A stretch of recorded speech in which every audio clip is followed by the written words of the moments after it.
فإن لي ذمة منه بتسميتي محمدا وهو أوفى الخلق بالذمام فإن لي ذمة منه എനിക്ക് മുത്തനബി സ്വല്ലല്ലാഹു അലൈഹി വസല്ലമ തങ്ങളുമായി ഒരു കരാറുണ്ട്.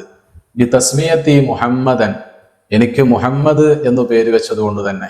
അഥവാ ഇമാം ബൂസരി റഹ്മത്തുള്ളാഹി അലൈഹിയുടെ പേര് മുഹമ്മദ് എന്നാണ്. മുത്തനബി സ്വല്ലല്ലാഹു അലൈഹി വസല്ലമ തങ്ങൾ പഠിപ്പിക്കുന്ന ഹദീസിൽ കാണാം, ആർക്കെങ്കിലും ഒരാൾക്കൊരു കുട്ടി ജനിക്കുകയും ബറക്കത്ത് ഉദ്ദേശിച്ചുകൊണ്ട് ആ കുട്ടിക്ക് മുഹമ്മദ് എന്ന് പേര് വെക്കുകയും ചെയ്താൽ ആ പേര് വെച്ചയാളും വെക്കപ്പെട്ടയാളും സ്വർഗത്തിലാണ്. ഈ ഒരു ആശയം വരുന്ന ഒരുപാട് ഹദീസുകൾ പല സ്വഹാബത്തും റിപ്പോർട്ട് ചെയ്യുന്നത് കാണാൻ കഴിയും. അനസ് ഇബ്നു മാലിക് റളിയല്ലാഹു അൻഹുവിനെ പോലെയുള്ള സ്വഹാബത്തൊക്കെ പറയുന്നത് കാണാം, മുഹമ്മദ്, അഹമ്മദ് എന്നിങ്ങനെയുള്ള പേരുകളൊക്കെ വെച്ചാൽ അത് ആഖിറത്തിലെ വിജയത്തിന് ആ പേര് വെക്കൽ മാത്രം കാരണമാണ് എന്ന് പഠിപ്പിക്കുന്ന ഹദീസൊക്കെ കാണാൻ കഴിയും.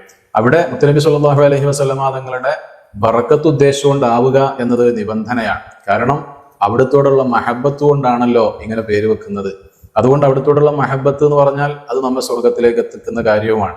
അപ്പൊ ഇമാം ബൂസരി റഹ്മത്തുള്ളാഹി അലൈഹി ആ ഒരു പ്രതീക്ഷയാണ് ഇവിടെ പറയുന്നത്. എനിക്ക് മുഹമ്മദ് എന്ന പേരുണ്ട്, അത് നാളെ ആഖിറത്തിൽ എന്നെ രക്ഷപ്പെടുത്തും. ആ വാഗ്ദാനം ചെയ്തയാളാരാണ്? വഹുവ ഔഫൽ ഖൽഖി ബിദ്ദിമമി, പടപ്പുകളിൽ വെച്ച് ഏറ്റവും വാഗ്ദാനം പാലിക്കുന്നയാളാണ്. അങ്ങനെയുള്ള നേതാവിന്റെ വാക്കുകളാണത്.